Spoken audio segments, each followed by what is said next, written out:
We'll see how we go. All right, looking like we're live. Sorry, folks, we're a bit late because we've had some technical issues and the three amigos, one of them keeps dropping out. So hopefully he will pop back in, and that's Martin Williams.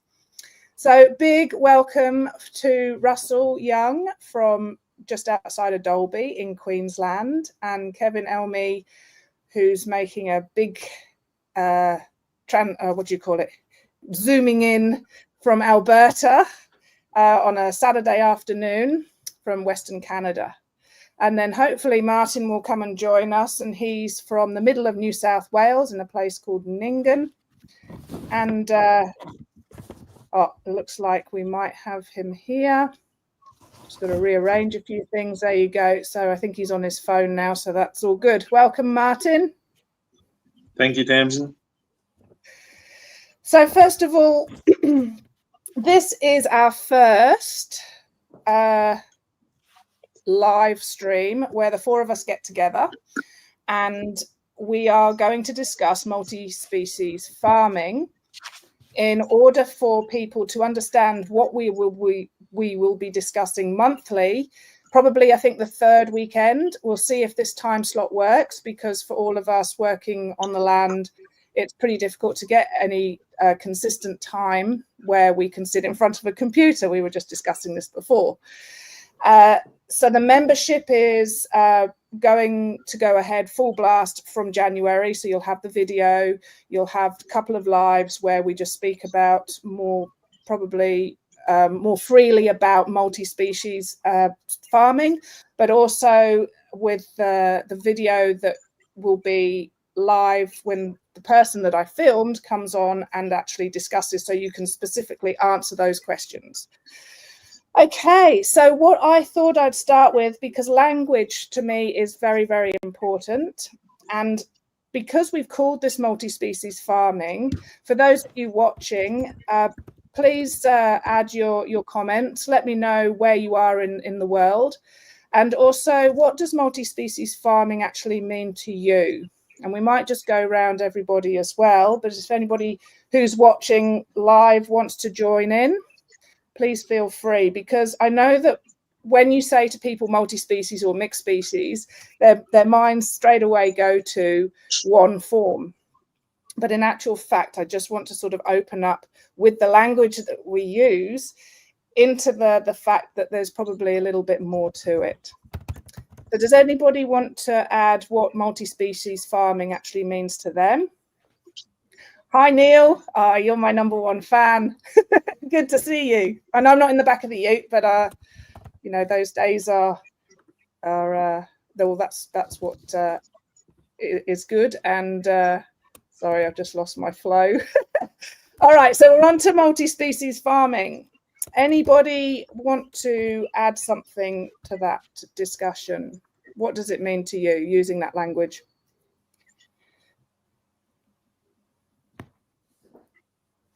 You can go for it, Martin. Yes. So it's pretty broad when you say that, and it's only multi-species farming, only 3 words. So, but the biggest part of it for me, I suppose, and I've worked it out over time, and it was probably always glaringly there, but it's about diversity. And all of the things that we're doing, come what may, with our multi-species, whether it's cover crops or cash crops or grazing crops, any of that, it's just always all about diversity. And it's about getting lots of things happening so that they get to work in symbiosis with each other. And basically, the way I look at it is that's the way the Creator created it. And you know, the smart thing for us is to accept it for what it is and the systems, how they work, and do what we can in only a small amount of ability that we have to manage it forward and keep the diversity and achieve all the things that we're trying to achieve. Fantastic. I love the fact that you've added that word, the big D. Kevin, have you got anything to add to that? Oh yeah, you know, this whole multi-species thing, you know, and you know, this is the thing. Actually, this past week there was a large soil health and grazing conference in Edmonton, Alberta. I just got back from yesterday, and this is that whole thing of talking about diversity, and you know, we deal with a lot of producers that tell me they have lots of diversity. You know, they put in some oats, wheat, barley, triticale into their silage, and that's diversity. And I keep reminding them, no, that's just one functional plant group. So when we are looking at that diversity thing, it isn't just looking at species per se. We have to look at those functional groups. What do they do? What are they doing in the ecology of our system? And we need to, you know, once again, take a look at what weeds we have, and then replace them with a plant that we want with the same ecological function. And that's what that soil is calling for. And so we need to, you know, take a look at the, you know, the big picture. What are our problems? What are we trying to do? And that's going to reflect on what species are going to thrive and want to grow in the system that we're producing. So as we go through and add these multi-species in, and when you look at the Native Americans, when they're growing their crops, they would talk about their three sisters: the maize, corn, beans, and melon, and they would grow them together. And it wasn't competition; it was synergistic, because they had, you know, a functioning soil, functioning ecology, and it always worked because of the fact that we had that diversity. Absolutely. And Russell, just give you an opportunity. Yeah, for sure. Thanks, Tamzin. Yeah, definitely. Obviously, fully support what the other two guys have said. I think for us, we're traditionally monoculture croppers. So that puts us in a bit of a different light. We're certainly trying to bring that diversity in through cover crops. And obviously the flow-on effect is also in what it's doing in our soil with our biology and that sort of thing too. So it's not only about the diversity within the plants you're growing and the crops you're growing. I think that then adds fully into the good things that are going on within your soil with that biology, and definitely like what Kevin touched on there with you know, weeds. You know, what can you replace a crop that you intend or a plant that you intend to grow, and what will it do to the weed that might be the problem? And I think for a lot of, you know, monoculture croppers, certainly in this area, you know, there are certain weeds that are becoming more difficult to control. So, you know, if we can go down that multi-species way, in which, I mean, I've seen it on our farm, you know, where milk thistles are a problem in the rest of the paddock, not a bad problem, but they're there in the rest of the paddock. But we've done a multi-species crop, and at that one particular point in time, there were no milk thistles at all in that paddock. So very clearly what we're growing in a multi-species mix can impact on certain plants, you know, in your future cropping program. So for me, it's about understanding all that sort of stuff.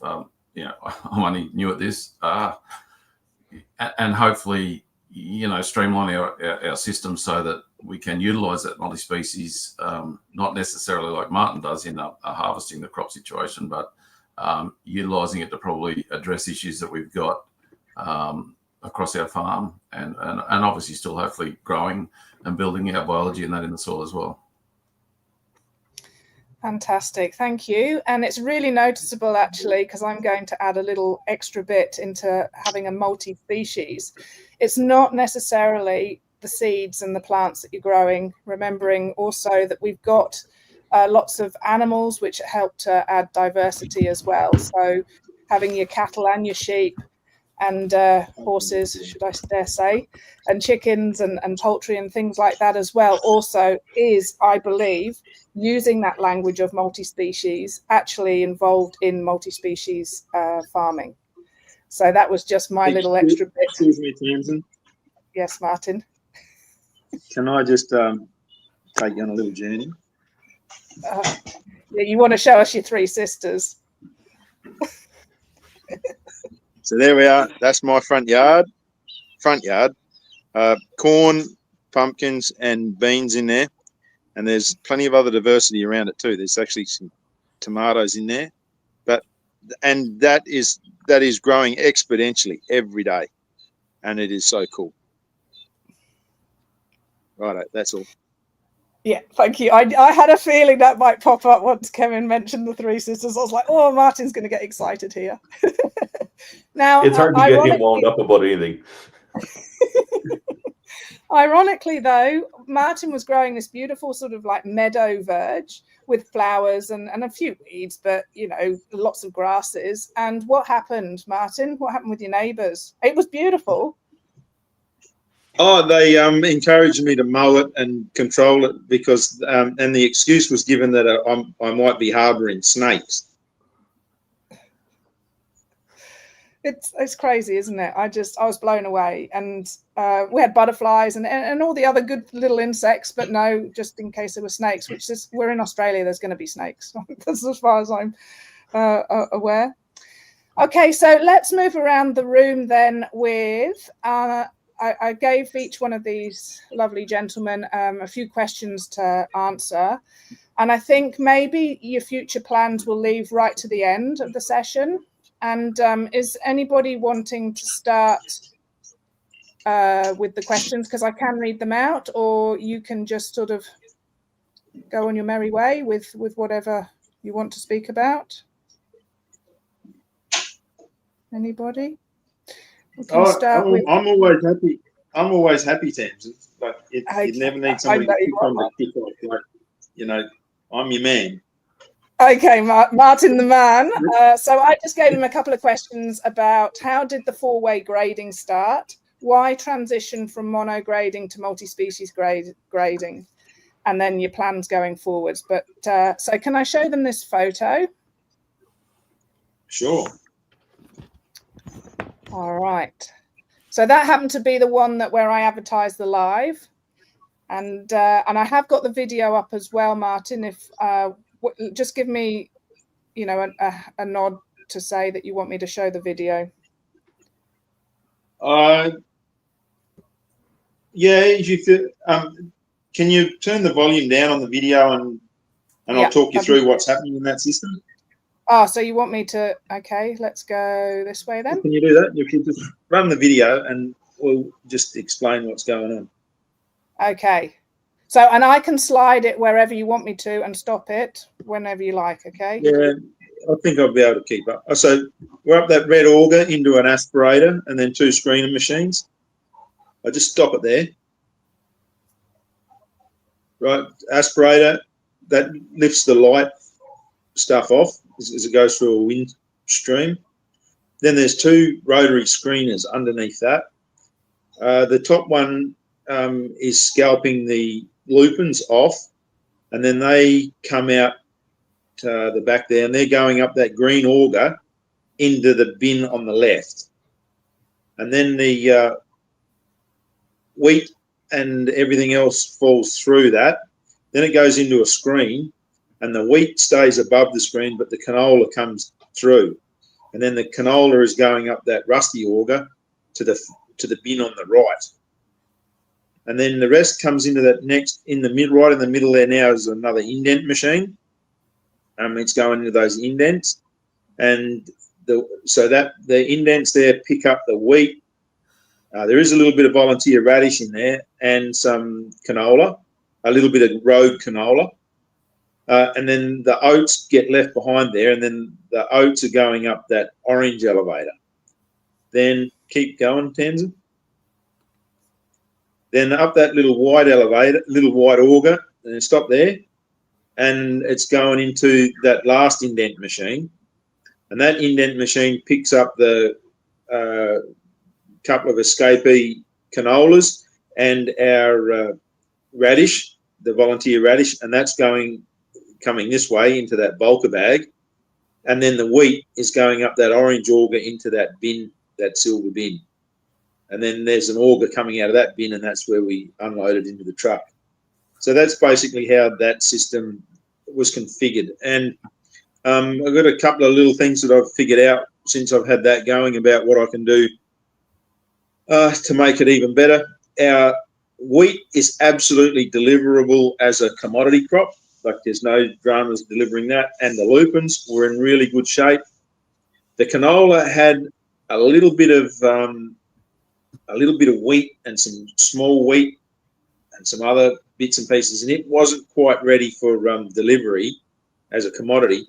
But I've actually got it set up now where I'm going to run that through that last indent machine, and I'm sure that'll tidy it right up. So I could have an indent machine in the line up in the towards to that bin for the canola, and then it would have all the commodities, like three-way mix, absolutely able to sell as commodities.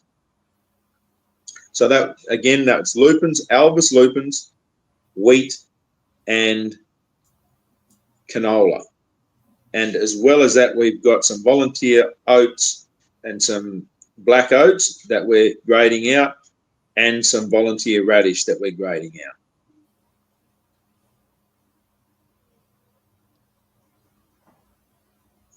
How many days did it take you to set it up? Oh, for the first time we ever set it up was about 6 or 7 years ago or something. And we've been making little tweaks to it. Like, it all looks a bit haphazard there and whatever. But one of the advantages of having it all like we've got there is if we want to at any time reconfigure which order we're doing, or in a machine in a different place or whatever, because it's a bit like that, we can, all that stuff's forkliftable, and so we just move it around with the forklift, and then it's all 3-phase electric, so there's a genset in the system there too, but then we can just plug them, we can unplug them and plug them in another spot and that sort of thing. So it looks a bit crazy, but it is. But anyway, the cool thing is the result that we're getting. And because that's only one paddock, though, isn't it? That that you've harvested. So can you then go straight into another paddock with that same setup?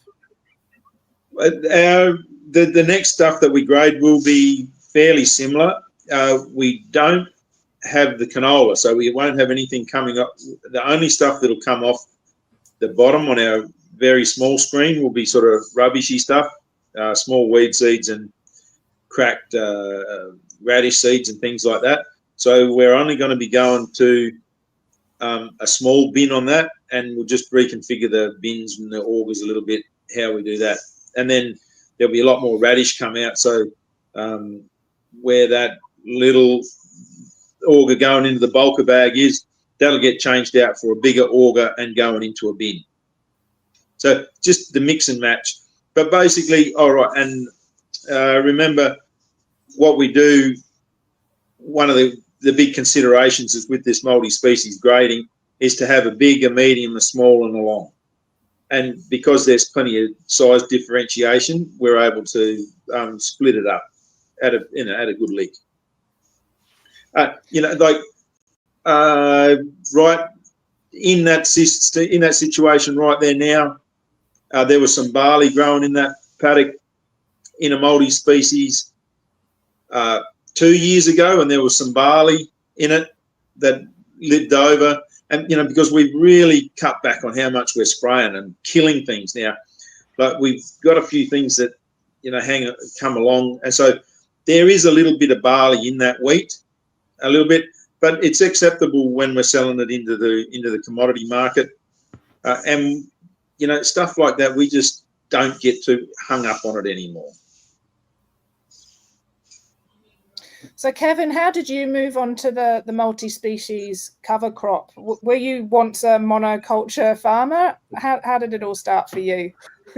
Well, it was probably even more dramatic for our operation because my grandfather started growing pedigreed seed oats back in the 1930s in eastern Saskatchewan. So, and of course, everything gets inspected by crop inspectors. Everything is seed inspected, so everything has to be very, very uniform, very monoculture.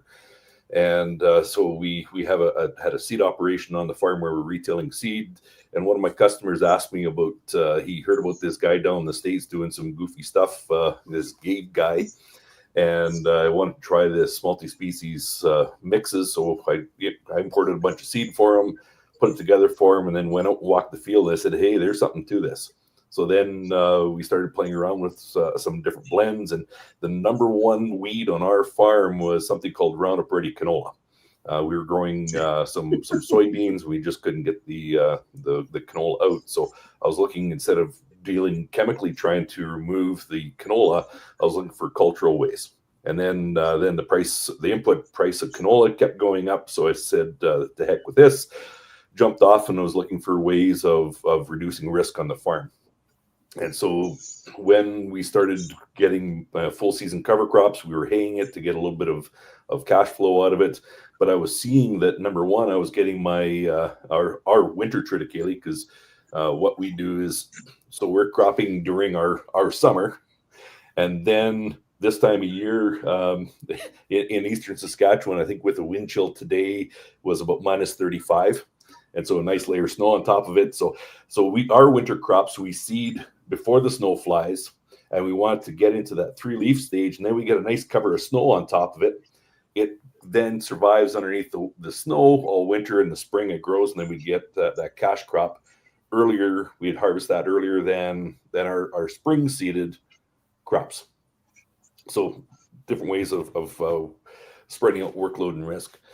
But what I was finding is, when we had our cover crop and we're haying it, we were able to seed our winter cereals much earlier and getting way better establishment, getting better nutrients in the soil, because canola is such a nutrient pig. So we were able to go in and fix some nitrogen with our legumes and create this green biomass in the fall as we're seeding. So we're planting green. And from there, once I was seeing, as I was adding more and more diversity, and I finally got to meet Dr. Christine Jones, and I told her my operation, what we're doing. I asked her, how quickly can I get off of phosphate fertilizer? And she said, today. So I'm trained as a conventional agrologist. You need phosphate because of all these reasons. After learning biological farming, no, we don't need that. So as we started getting success on our farm, I decided maybe this is something we should be talking about. So then I started the company Cover Crops Canada. So we started importing more and more seed, because the companies I was dealing with didn't have enough diversity. So started importing seed, and after the first year of importing seeds, I estimated our sales would be in that 3 to 4 semi-loads. So that would be, in that 100 tons of seed. Well, it turned out to be 11 loads. And so it was going to be way bigger than what our family could handle. So I did a quick interview through the forage seed industry, because that's where I saw the market for the easy market for cover crops is in the forage, the livestock side. And all the forage industry companies said I was crazy, except for the one. We came up with a partnership deal over in about an hour, and so now I've been on the road talking soil health and cover cropping, multi-species cover cropping, for about 15 years now, across Western Canada. Now going into the States, and then it's either today or tomorrow is my one year anniversary where we flew back from Australia. So we spent the year over there. So did some more learning, did some teaching over there, and one of the things that we did find, and Martin and I, we had long discussions about it, is principles. The principles are the same. It doesn't matter where you go. It's going through and getting that local agronomy and making it work. So when people say it doesn't work, well, that just means they either quit or, not using the right, not setting goals, not researching species. Every time when we get people on board and believing in it and moving forward with the principles, it's always a slam dunk. Every time it's people are astounded on how much easier farming is when we have more than one monoculture, like a monoculture species. And the whole thing with agriculture right now, and we have all these problems, and that was the other really neat thing of when talking to Aussie farmers, they're complaining about slow water infiltration, low soil fertility, all the diseases, all the weeds, all the bugs, all the same problems in Western Canada. Well, in Canada, well, and then in the States so all these problems are very common. And when we go down to the net reason is we don't have enough carbon in our soils because water chases carbon. And so if carbon's in the air, the water's in the air. That doesn't do us any good. So having these living roots in the soil, increasing the functional plant diversity in our system, reducing tillage, getting off that synthetic input bandwagon, and properly incorporating livestock into our operations, then now the system starts to working, even if there is a few snakes in there. So, Russell, what started your journey with the multi-species cover crop? Because you grew it specifically to cover the ground, didn't you? Yeah, that's right. Yeah. So I guess, it was, the farms have been in the family since the 1950s, or one has, the other one in the 60s. So, obviously I wasn't around then, but I guess for me, I just gradually saw this downward spiral that we're on, particularly probably in the last 30 years, I suppose. More weed issues that were harder to kill, more diseases starting to poke about. And, I guess I just had to weigh it up for myself. Were we going to continue on that downward spiral, or were we going to step out and try and do something about it? So, obviously, I left school in 87. So we were, I started farming in 1988. We didn't own the properties. We were share farming with my grandfather. That kind of put a lot of limits on us. But once we started to buy the properties in 1997, and as you start to get on top of debt, etc., you then have the freedom to start to do some things for yourself. So I was always keen to try something different. Didn't really know anything about which path I should be on or anything. Probably in 2010 onwards, I started looking at or hearing about things that Gabe was doing in America, Ray Archuleta, those kind of things. Began to watch YouTube videos of those things in probably 2017, I think it was 2018, somewhere there. Went and did a soil food web course in Lismore in 2018, and I suppose that really, obviously it showed me how naive I was as to everything that happens in the soil and the whole farming thing. You kind of learn the production side and the chemical side and the fertilizer side and all that, but to really understand what you're doing, that was for me the moment when I left there. I went, yeah, right, we've got to do some things differently.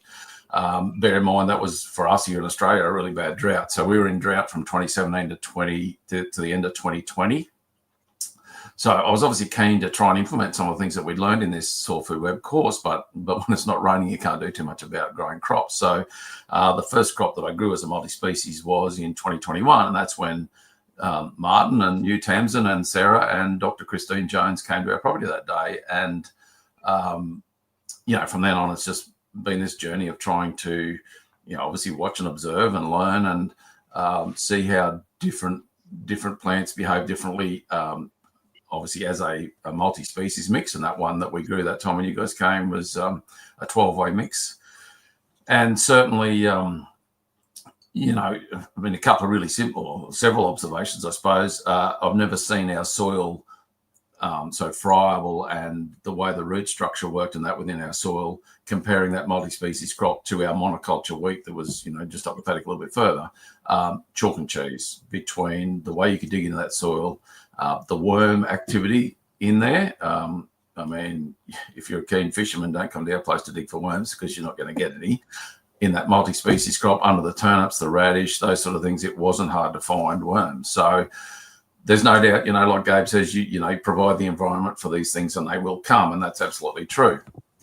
But not only that, the insect life that was in that crop was incredible. The butterflies and just, you guys all saw it, it was just there, it was buzzing. So those things obviously showed me that, yeah, there definitely is something here worth exploring further.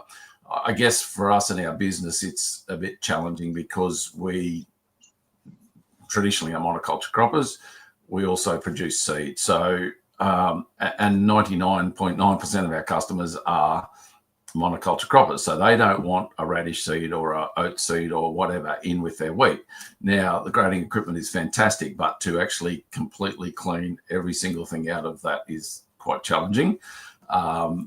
good enough to get it into a stock feed market or something, no problems at all. But to actually clean it, 100% is quite tricky. So I guess for us, I'd certainly use the multi-species mix in probably a rotation where we're going from a summer through into a winter sort of longer fallow period. I'd probably use a multi-species in that scenario. As far as trying to grow a full-on multi-species crop and do what Martin's doing, I don't know that that's quite for us, but definitely really keen to look at companion cropping that we can kind of make work in that scenario. So probably companion cropping where we can in a seed production side of things, but more multi-species in a cover crop where we're doing a longer fallow is probably what I'm thinking. But look, I mean, we've only been doing this for 3 years, so a lot to learn yet. But yeah, definitely, the weed issue with the milk thistle, we'd camera sprayed a paddock, and I'd obviously missed some of the small weeds with the camera sprayer that were like 20 cent, 50 cent piece sizes, and you could clearly see the line in the paddock where that multi-species, the first one that you guys had come and seen, you could clearly see.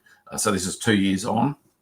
You could clearly see the line, and it's not that the camera sprayer got all the milk thistles in the multi-species crop. I mean, it obviously missed the same right across the whole paddock, but you could see a line. There was milk thistles in the what had been treated as a monoculture wheat crop side of things, and that multi-species block, there was milk thistles one side, none the other. So very clearly that multi-species mix has done something there. There's something in that mix that has taken away the role of that milk thistle to be there. So, that sort of stuff obviously gives me encouragement to keep going. I think there's definitely a lot of room for all of us as farmers to improve. I guess the difficult part about it is if you're not, because we're on a floodplain and all those sort of things, to get animals in the system is quite difficult. I mean, it's doable, but it's probably not my thing either.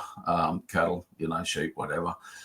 So I think to get farmers to transition into something like this is quite difficult to get the whole hog. And I definitely think, animals in the system really takes that risk away. If you're growing something that doesn't work, you put the animals in, away you go. Whereas for what we're doing, obviously, if we're not putting a header in the paddock, then we're not really making money other than if we're improving our soil or putting nitrogen in or something like that.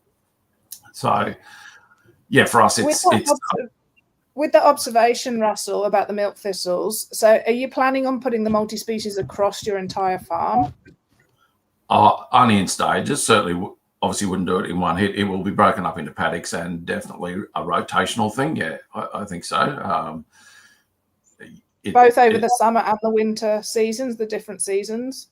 Yeah, I don't see why not. So the one that you guys saw was a winter mix. I've played around with some summer mixes too that unfortunately weren't particularly successful, only because of the weather events that we had subsequent to planting. Got really dry for quite a long period of time, and they haven't done particularly well. But yeah, I mean, look, sun hemp and a whole range of things that can go in there as a summer mix. Yeah, definitely. I think if we're going, I've seen enough that tells me that we need to keep going with this. I don't think anyone can argue that it doesn't do some good. I mean, if you're going to argue that, then you probably need to go and have a good look around, because I think there's pretty clear evidence that it definitely does make a difference. For me, I've seen it, so I'm keen to keep going.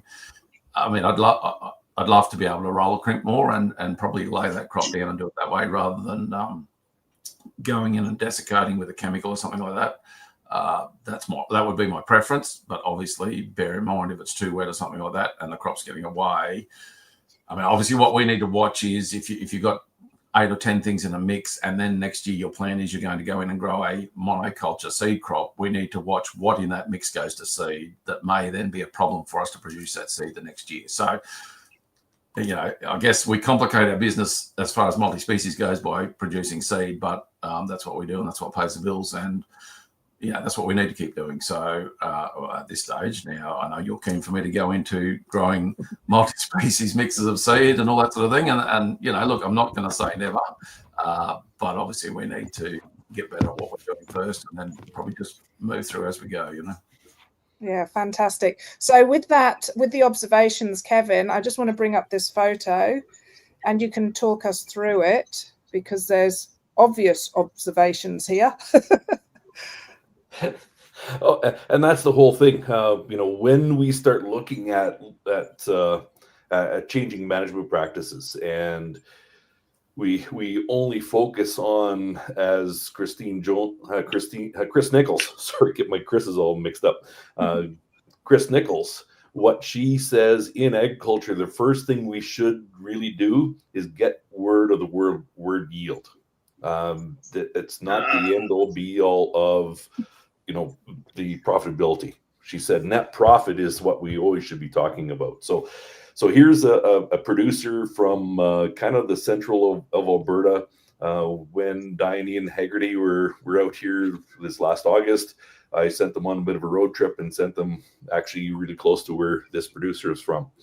And so on the left, you can see where they've grown that in a multi-species mix. So that in that one, so what the goal was, once again, when we're doing all of these mixes, setting goals is crucial. We need to know what species we want. So if it is looking for thistle control, okay, so what is the ecological function of thistle in a mix? So then we pick species that are going to preferably, replace the function of that thistle with something that we can actually either make money or manage a lot easier. So this multi-species mix on the left. So these are both oat plants that we dug up. The one on the left had, I think, 9 different species, and the goal was in a very brittle area of Alberta where I think there was a really wet year, and they ended up with about 5 inches of rain during the growing season. So a lot of what the middle of Australia can relate to. Temperatures were getting up, into the mid 30s and low 40s. But with the species that we picked, they were species that the goal was to grow them during the summer, do some rotational grazing with cattle, and then do some swath grazing on it so that we're grazing this time of year. We're not, starting the tractor to start hauling bales. Across the road was a field of a hay field that the person decided they were going to break up. So they went in, they sprayed it, they dissed it way too many times. They put down a whole bunch of fertilizer, and there's the root systems. There's the plant growth. Which one do you want? So the oat in a monoculture, not only was it monoculture, it was in high tillage. It was high synthetics. It was, very chemical. The one on the left, very biological. Which one do you want? So when we start seeing results like this, you see that root biomass, you see the rhizome sheaths, and then you look over at the neighbors, and once again, it isn't a shaming thing. It's just, okay, what's happening in my soil? What is happening under conventional management? We need to do that quick management check, because above the ground, it may have looked somewhat similar, looked a little better, of course, in the multi-species, but you start digging under the ground, which one is building soil? Which one is living on life support? Martin, would you like to comment on anything that you've seen? Just, one of the things that we've always got to be doing is root cause, and like getting back to the things that count, and back to the start. And a very important thing that Russell's talking about there is he's planting these stuff, and then he's out, look, listen, learn, and the observation stuff. And if we just back up a little bit from the observation, that's about the thinking. So if we get to and think, and we run different scenarios, and like if we get together with our mates and don't talk about yield, talk about sensible things and all these things, have robust discussion and talking about kicking ideas around. And another one I love is like chasing out old guys out of the local area, and get onto them and say, what was the craziest thing you ever saw anybody do that gave a result that was something that you'd never ever seen before, and like chase some of those crazy stories out of those old guys, and there can be a lot of gold in that sort of stuff, but with that then too is like, don't just take that information and file it back there and do nothing. Have a talk with your buddies who are on the same page as you about that, or else other guys like Kevin and myself who are active coaches and consultants, and we want to help you. If you want to, like, we just love having discussions with people who want to discuss stuff, and especially like You know, what really shakes us up is if you come along with some crazy shit, you know, that makes us think, you know, and test us like, whoa, because that's where the gold is, you know. Like, we love that stuff. But, you know, so much you can do if you put the thinking and the thought and the planning, you know, with goals and that sort of thing out there to start with, and then essential that you follow it up. And another, you know, what Russell said there before is what I encourage everybody. But we got some good ideas and stuff, but don't change it over and bet your whole farm on it. What if we have a stuff up, you know, if we haven't quite got it right? But we want to do small areas, and but with those small areas, not just do it half-assed, you know, like stack as many cool things as we can on top of each other, and then that really takes some peeling apart later on. And you can't, you know, you got to take your sciencey reductionist sort of mindset away and stay with the big picture stuff. And, you know, like this stuff just gets crazier and crazier sort of thing. And don't worry, don't get too hung up on some of the crazy. Like if some of the stuff's working and you've seen something consistently work, you know, just go with that. Bloody Christine Jones or one of those guys, they'll come along in another 15 years' time and sort that stuff out.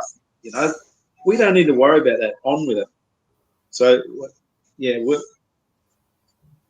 so that there, Russell, is, you know, it's not a good thing to bet your whole farm on something you're not quite sure of. You know, you gotta shore it up and make sure it's working for you. And then if it's done that, well, it's not a challenge. It's just sensible then to roll it out into the rest of your operation. And it's, you know, and then that's about risk too. Like one of the things we're really finding is, and it comes under the risk category, you know, and we can have a whole nother Zoom meeting on that, talking about risk and how this stuff reduces your risk. And there's so many different facets to that. But the biggest thing to reducing risk, stop spending money. Don't go to the monocrop shop. Don't buy that shit. Then you don't have to pay that money back, you know, or find the money to do that. Oh, while I'm having a little session, that yield one, that is absolutely. I put up a video. I put up a couple of things on my Facebook about what we're doing with the multi-species. And all the time, some silly bastard comes along and wants to know about yield. I said, and then, you know, yesterday was one, how did it yield? Oh, proportionally. So you want to know the difference of the three-way mix. And I said, and my answer was profitably. Right? I'm not going to tell him that. I could tell him how much the division was, but that means nothing to him. Nothing. He can't deduct anything. He's better off not knowing that. He might as well not know that information, because he didn't ask me about how much money we spent on our crop, how many sprays we've eliminated out of that whole system. So our saving, our reduction in risk, how by when we've got these diverse crops, that it enhances our biological fertilizers and things we're using. And like we've cut out the solubles and we're using rock dusts and things like that. But rock dust doesn't work very well in a monoculture crop. And we proved that up out there this year.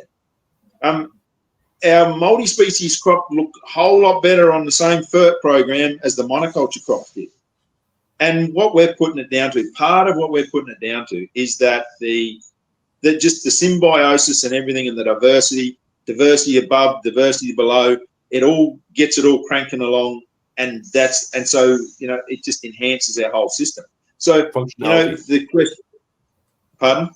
Functionality. Functionality. That's a big word. That write that one down, Tamzin, because that's a whole another discussion about all the things that we're doing here that gives us functionality. You know, and that's the thing, is when you start to understand these things, and it's just, you know, all the lights come on. It's not such. It's just common sense, back to basics sort of stuff.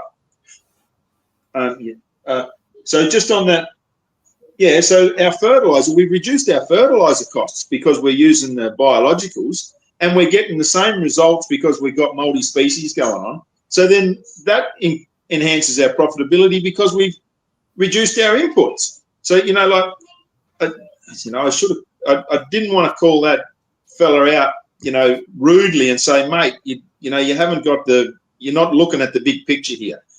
But that's one of the things that we really have to do with this whole multi-species stuff is, you know, start looking at the really big picture, what it's doing for us, how it's all working. Yeah, and some things, yeah, it works. We've got some ideas. No scientists have got peer-reviewed papers on it, but it's putting money in our bank. You know, if it's putting money in your bank, stay with the program. Oh, I think on absolutely. And this is one of the things that, you know, science, that when you can replicate something from a different person, there's some science to it. What the science is, absolutely. I don't care what the science is per se, because like you said, 15 years from now, the scientists will actually catch up to what we're doing in the field. And, you know, this is one of the things. So, you know, going back to you, Russell, for simplicity, because of, you know, the pedigree seed industry, I gave a presentation to Seeds Canada. And of course, I was in Australia. It was 3 a.m. So I said, I'm not going to be awake at 3 a.m. Can I record it and send it to you? And they said, fine.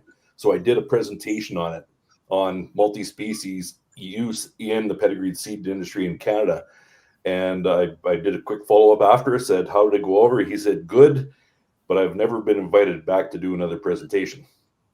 So in the seed world, and so this is when producers in Canada and the United States, when they come to me and they ask for, you know, how do we get into this? But I don't want to do what Martin's doing because look at his haircut. I don't like it. I like it. It's real amazing. But when we start looking at, you know, okay, I want to have multi-species, but I only want to harvest one crop because I don't want to mess around with that. Or, you know, in my case, in Russell's case, you know, the buyer wants oats. They don't want oats and something else. They want oats. So what we do here, and I do recommendations for producers. There's an organic producer in Northeast Saskatchewan. We're growing oats, and they said, okay, we have some weed issues. We have water infiltration issues. So we said, okay, but they don't want to do the cleaning of seed. So what I did is, in with their oats, I put in some subterranean clover, which here does not go to seed, it just flowers, and a biennial cool season grass. So we use Italian ryegrass because here it will stay green right up until about this time of the year. Then it dies under the snow. It's nice, like very low carbon nitrogen ratio in the spring. That's all dead, and you can see the next crop. So this is how the system of actually getting zero-till organic is going to take hold. So I did some follow-up with him, and I said, okay, so observations this year.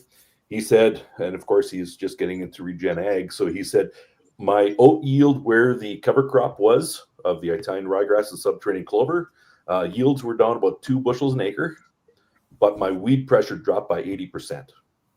And in organic production, what's the problem? It's your weeds. So as we go through and we have highly bacterial soils, we are going to be selecting for early pioneering plants, which we call weeds. We build fungi in the soil. We build resilience. We tie up nitrates.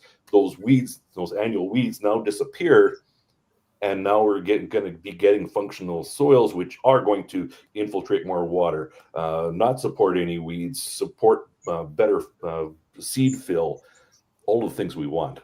And so these are the things that as we go through, so multi-species growing together, not necessarily meaning we're going to harvest all of them, but we have them growing together symbiotically, not synergistically. So I'd just like to comment there that when you have these people asking about the yields, or you know that they're not actually fully understanding exactly what's going on or the questions that they actually need to ask, this is why we're doing what we're doing now, because we are live, we can answer these questions in real time.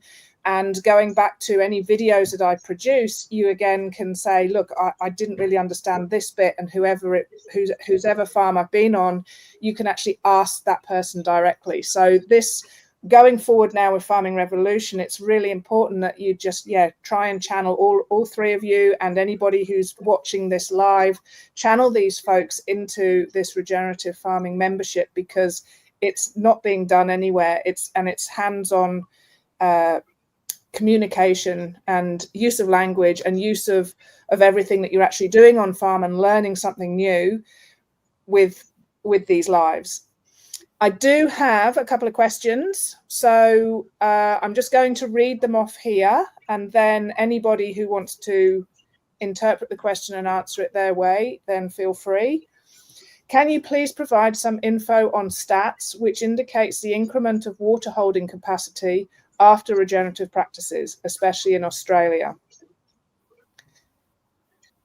There's probably going to be less scientific talk with the three of you and more anecdotal and observations, I would say. But yeah, with the fact that, Russell, maybe you could start with what you noticed, because of course, with the monoculture, it's always about making sure you've got the moisture in the soil, and having a living cover crop for you would have been quite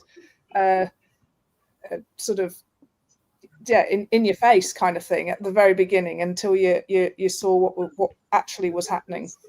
Yeah, for sure. Yeah. And I guess the thing I was going to start saying there when you started to talk about that, reading the question out, was one thing we hadn't touched on with this multi-species crop was, or this discussion, is the water use efficiency of multi-species. So you, Tamzin, saw that crop as it got further and further through. Our rain pretty much stopped the end of July that year, which is quite early. I mean, it doesn't usually stop. You usually have to get rain right throughout the year, but end of July to pretty much shut off. So our monoculture wheat crop obviously went through pretty much to throw heads out and fill grain on only what moisture was there prior to end of July.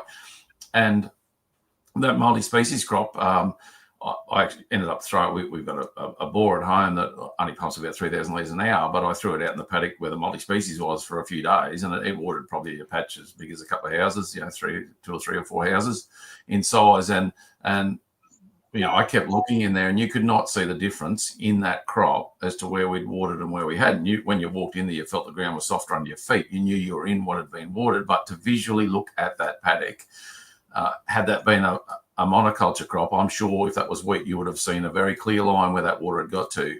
But in that multi-species, and there was plenty of people who had been in there, and I said to them, can you show me where I've watered?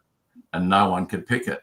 So very clearly that whole plants working together, helping each other out, feeding different biology, the whole story, it very clearly, it showed up for me in that crop. So people out there might think that because you're throwing so many things in there, there's going to be so much competition, nothing's going to work. But in actual fact, it's the reverse. Everything works so well together that moisture is not the biggest problem. So I think the question was about water infiltration after that. Well, I mean, definitely the friability of that soil would tell me that our water infiltration was way better after that crop than it was in a monoculture crop situation. But yeah, I've got no stats or anything on any of that. I don't know whether anyone else has, but visually, definitely a big difference. And have you noticed over the 3 years where you've had the multi-species crop, is it better with as an ongoing factor? I think we're starting to move away from the benefits now. So it was winter multi-species, then I went straight back into a summer one, which we harvested. So that was with the sugar drip in there. So that again was a multi-species, but a summer crop. Then I went back into another winter one. So that was 2022 winter. So since then I've planted monocultures in there, and I think we're moving away from seeing that friability in the soil and that sort of stuff. It's definitely no different to the other paddocks now. So it's not like it's going to be a long-term game changer as far as that goes. So I think we need to try and incorporate other things in there to try and keep that rolling on. But I mean, my concern is if you don't keep multi-species in the mix reasonably regularly, you're going to pretty quickly return back to where you are. So that's why, obviously, I'm looking at that. Can we move down a path of companion cropping and still get the same kind of benefit and still allow us to be a seed producer? Don't know.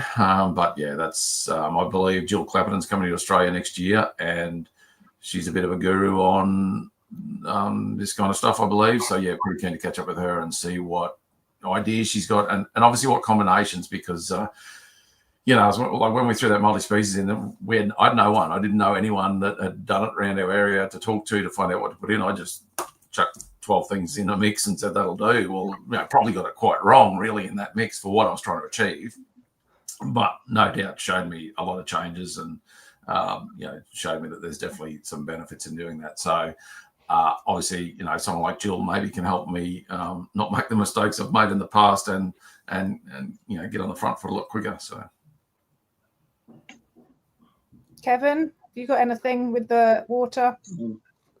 I have two stories, and I guess as a quick rule of thumb, for every % of organic matter increase, our soils per acre will hold an extra 27,000 gallons of water. And because I don't know what 27,000 gallons of water were, I converted it back to how many inches of water, and 27,000 gallons per acre is 1 inch of water. And there are producers I'm working with, we're increasing our soil organic matter by 1% per year. So it can be done extremely quickly with these systems. So we were up in northern Alberta a couple of years ago, and one of the farmers donated some land for a local research group to do some of their trials. So, and they gave us a couple of strips we can do some multi-species covers. So Daryl Chubb was along with me, and he had his soil infiltration ring pounded in the ground into the cover crop, put the first inch of water in, timed it, put the second inch in, timed it, and it disappeared in about 20 minutes. And we said, well, let's just go 20 meters to the north where the person's wheat was. Okay, kind of open up the canopy a little bit, pounded the ring in, added the first inch of water, and after 45 minutes where that water still wasn't going in, we said, oh, that's the power of cover crops for infiltration. The other really interesting thing about the water use is there's Agriculture Canada station in Swift Current, Saskatchewan. So Swift Current, Saskatchewan is much like Muller in Western Australia. We're talking dry. That year, I think they ended up with about 40 millimeters of rain during the whole growing season. So it was tough growing. So that was when I first got into supplying seed for cover crops. So they knew that I had it. So they said, hey, can you send 5 different monocrop species and do 2 blends for us? So okay, they had their plot tour. They went through, they phoned me up, and they said, thank you for the seed. The plots, they went over really well, but why they were tired of answering the question, why did you just water the multi-species cover crops and not the monoculture? And they didn't understand why the multi-species was functioning, using more water efficiently. So I was talking about the different, the timing of the plant growing, the root systems, the whole symbiotic system of that system. And so, seeing that was quite remarkable. The last story is south of that, even closer. So if it isn't cropped and it's native pasture, there's cacti. So we're talking dry, low organic matter soil, nasty stuff to try and to survive on. And in there, one of the guys I was working with was growing durum. And so what I suggested to him is, because we grow our crops in the summer, and then our winter cereals are seeded usually in the fall. They overwinter under the snow and they come. So I told him with his durum, seed winter wheat, about 15 pounds per acre. So this way, because it doesn't vernalize, it only gets about this tall, but it'll stay underneath the canopy, cool the ground, cover the ground, tie up nitrates, all the things we want. So he went in with very moderate fertilizer. I can't remember if he sprayed or not, but his durum crop was about waist high. Right across the road, the guy went in with a pre-seed tillage. He used a fungicide on his durum. He used full rates of fertilizer. He went in crop with a fungicide, and his durum crop was this high. Another neighbor came along and said, well, that's easy to explain because the rain stopped right at the road.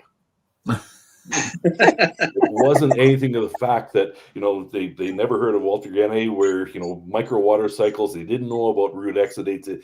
It just, and this is in the general population of agriculture, we've been trained on the chemical side. This is what the third generation of chemical farmers that we have. So it's going to take a lot of work and energy and sessions like this that you're putting on, that we can bring the old agronomics, and that's Sir Albert Howard. The stuff he was writing back in the 1940s are still true today, and it's all going back to over-reliance on that chemical side. How do we get away from it? And the way we get away from it are these multi-species mixtures, keeping that living root in the soil, keeping that biology stimulated and alive. Martin? Thank you, Tamzin. Again, this is like asking about water infiltration, just as a single subject. We've got to up the ante on all of these sort of things and put them together in the big picture. So the story I want to say is about last year. We had a really, really terrible year at Ningen. Like, really low crop yields, not profitable crops. Like most of the guys, if they did their numbers really well, they would have gone backwards for the year. It was that bad. Anyway, the way we set up our system, we sow early and dry with our multi-species crops. So we planted early and dry, and with that, we had a few different rainfall events, and they were all like about 10 millimeters or 12 millimeters or something like that. And coming off a dry summer, they weren't anywhere like giving us a full profile of moisture or getting it wetted up enough. So we planted our crop early and dry, and then had these small falls of rain on it. And then we got water use efficiency, where our crop came up and then grew some on all of these small showers of rain. Now, all the other boys around that were waiting for to have enough moisture to plant on, they got to the end of the season and they still didn't think they had enough, or all through that season, they didn't think they had enough moisture to plant onto. And then when the season started running out, they said, "Oh shit, we better just put some in anyway, and hope for the best." And so they planted their seed at the end of the season, and then they took it nowhere, because it was late, and then we didn't have a real good season. But my point is this: our crop that we planted early and dry, we got a little bit of rain on it, and we used all of that rain, and we grew feed with it. Then at that particular time, because everybody was out of feed, we went into a slump with livestock prices and things. And if we had sold some, we had a mob of sheep that were in bad condition, we'd sort of dropped the ball, and we put them in on that paddock. They were either not saleable, or if we had sold them, we wouldn't have got paid very much money for them. So they were basically worth zero. But because we had that paddock of feed on not very much rain, we took those sheep through and made a considerable, got considerable prices for them. And so out of all our crops, our planted crops last year, our multi-species crop was the most profitable. And it was because of the way we managed it and the way we cashed it out. We didn't cash it out with the header, we cashed it out with some sheep. And we added value to our sheep, so that got put on our bottom line as well. So I think this is the part that I'm looking forward to with these whole sessions of what we're doing, is that what we're really wanting to do is encourage people to think and not just get tracked down the old path. And we're not just going to trick up the old system. what we're going to do is we're going to, turn some things right on its ear, and give another way of looking at stuff so that we can be different. Things we talk about, manage for options. Like we always at Darren's, we're always thinking we can run into this with a mobber sheep, with a hay baler. Not that I'm a big hay fan, but we could, or a header at the end of the season. Combine. So how we cash these crops out is important too. So yeah, that was about water efficiency, and it's whether it's water use efficiency and water holding capacity and water infiltration. Yeah, we talk about, there's a whole subject there about working on contour, and if we work on contour and with some tillage, and that can be even just with a direct drill tine machine, and we ridge it up a little bit, it's not even it's not water infiltration rate, it's not water anything, but because of the way we do our cultivation, we can hold that water up on that land indefinitely because we've created a whole series of little dams and the water won't run off. So there's heaps and heaps of content that we're going to be covering in this, and they're all sort of going to be dot points, but the gold is when you get all these little bits and pieces and put them together in a big picture holistically. And if you can have guys like us helping you, because we love to think, we want to stretch thinking. You stretch us and as much as you can, bring it on, and I guarantee you, we'll stretch you. Well, one of the things that Rick Bieber said the last couple of days was, if you want to talk yield, talk the production per centimeter or millimeter or inch of rain. Oh, yes, that's a really good one too. Absolutely. Like you can have all the water infiltrated and all the water stored and still not do anything with it. Yep. What's fascinating from my point of view, because I haven't been trained, I've just been observing, is the fact that so many people believe that when the roots are in the soil, they're just sucking up moisture, and it's just a one-way of going, and yet they fail to see the canopy and what that's actually doing, whether it's different species of grasses because you're grazing, whether it is the weed thing. Fleabane over here only grows on bare soil, and one year, because we had it quite tough and I was overgrazing, and the grass just died because it was so short, the roots were so shallow, it was not able to get to any of that beautiful moisture in the clay. The fleabane came up and it left the next year because it had done its job. So every single plant is telling you a story, and it's just not sucking up moisture. It's putting so much other things back into the system.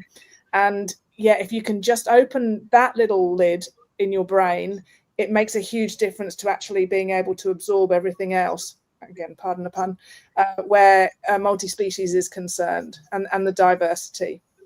Well, that's another story that Jimmy Emmons, great guy down in Oklahoma.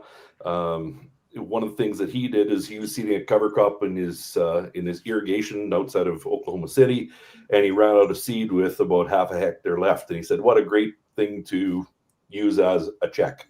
So he was working with two soil scientists. They came out and they measured water at the end of the season. They said, "Oh, look, this place where there was no cover crop after harvest, in the top 30 centimeters, there was way more water than where the cover crop was. The cover crop dried out the soil. It's no good."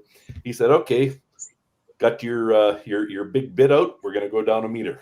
So they drilled down a meter. They found roots in the cover crop all the way down. When they then looked at the water where the cover crop was, it had twice the water, stored water, than where the bare soil was. So exactly, yeah. We're using water, we're transpiring water, we're building something. Whereas bare soil, all we're doing is we're killing off biology. That means we're going back to the fertilizer. Yeah. Oh, there's more to it than that, Kevin. We could have a whole discussion on that. That was Reader's Digest version. So yeah. No, I'm with you. But you know what? One of the things I like to do all the time is when we tell a story or whatever, and we say, "Well, what was it?" You know, we should be looking at 4 things that it was, like trying to nut out 4 things. And you know, if we had a bit of a go, we should get to 10. And if we had more of a go, we should get to 100. And knowing that it could be thousands, tens of thousands, hundreds of thousands, you know, all of these things. So yeah, you throw Christine Jones in here, and it could be 1,000. Yeah. Okay, I think we've been on here for over an hour, so time to wrap up, folks. Thank you so much. Thank you for everybody who joined us and were live, and thank you very much for the questions. Neil, yours was answered in the actual feed. This was just an introduction to what we are planning on giving you and making available next year in the membership. So please sign up. It starts in January, and we can really start going down these wormholes and discussing things, and then coming back and having a look at the holistic approach, and just with Kevin and Martin as the true characters, and they banter off each other, and then with Russell and me, the more sensible people. You're going to have a lot of entertainment rather. Will be very entertaining, and just full of information and what we've observed, anecdotal evidence, any scientific evidence that we can find, and that's just going into the future, the evolution of farming revolution. Now then, before we sign off, is anybody wanting to add anything to the conversation? No, all good. Fantastic. Silence is beautiful. All right. Thank you, everybody, for joining us. We'll be back again next month in January. And take care, everybody. Thanks for joining us. Thank you. Merry Christmas, everyone. Merry Christmas. Merry Christmas. Happy New Year.